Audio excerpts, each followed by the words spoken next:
కూటమి నాయకులందరూ కూడా రావడం జరిగింది. ఈ సందర్భంగా మేము ప్రజలందరికీ విజ్ఞప్తి చేస్తున్నాం. పేరాబత్తుల రాజశేఖర్ చిన్న స్థాయి నుంచి కూడా ప్రజలతో చిన్న పదవుల నుంచి ఈరోజు ఎమ్మెల్సీ పోటీ చేసేటువంటి పొజిషన్కి వచ్చారు.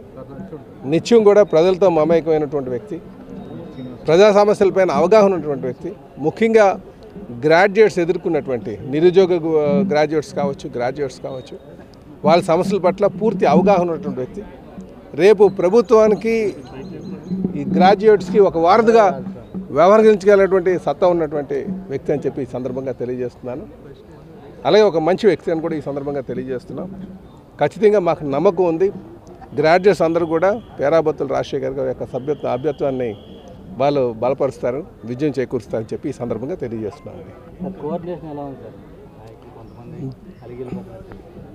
కాదు, ఎప్పుడు కూడా రాజకీయంలో కొన్ని ఉంటాయి, కానీ బై అండ్ లార్జ్ మాకు హైకమాండ్ ఇచ్చినటువంటి ఆదేశాలు ఎక్కువ తీసుకుంటారు, అందులో మీరు డౌట్ పడక్కర్లేదు. అభ్యర్థి పైన ఎవ్వరికి కూడా అపనమ్మకం అయితే లేదు, బాగా నమ్మకం ఉన్నటువంటి వ్యక్తి కనుక చిన్న విషయాలు ఏమైనా ఉండొచ్చేమో కానీ మా దృష్టికి అయితే అది కూడా రాలేదు.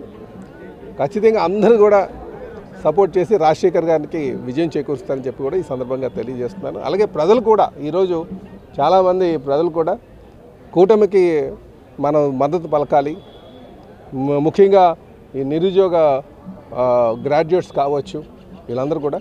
అందుకని మాకు పూర్తి విశ్వాసం ఉంది. ఈరోజు చంద్రబాబు నాయుడు గారి యొక్క పాలన, అలాగే మాకు కేంద్రం నుంచి వస్తున్నటువంటి బీజేపీ యొక్క సపోర్ట్ కావచ్చు, ఎన్డీఏ పార్ట్నర్స్ ఉన్న జనసేన నాయకులు పవన్ కళ్యాణ్ గారి ఒక మద్దతు కావచ్చు, ఇవన్నీ కలిపి ప్రజలకు ఒక విశ్వాసం ఉంది. రేపు రాబోయే రోజులు ఈ రాష్ట్రాన్ని స్వర్ణాంధ్రప్రదేశ్ చేసేటువంటి సత్తా ఈ ఎన్డీఏ కూటమికి ఉందని చెప్పి ప్రజలందరూ కూడా భావిస్తుందని చెప్పి ఈ సందర్భంగా తెలియజేస్తున్నాను. కనుక మాకు విజయం సాధిస్తాం తథ్యం అని కూడా ఈ సందర్భంగా తెలియజేస్తాం.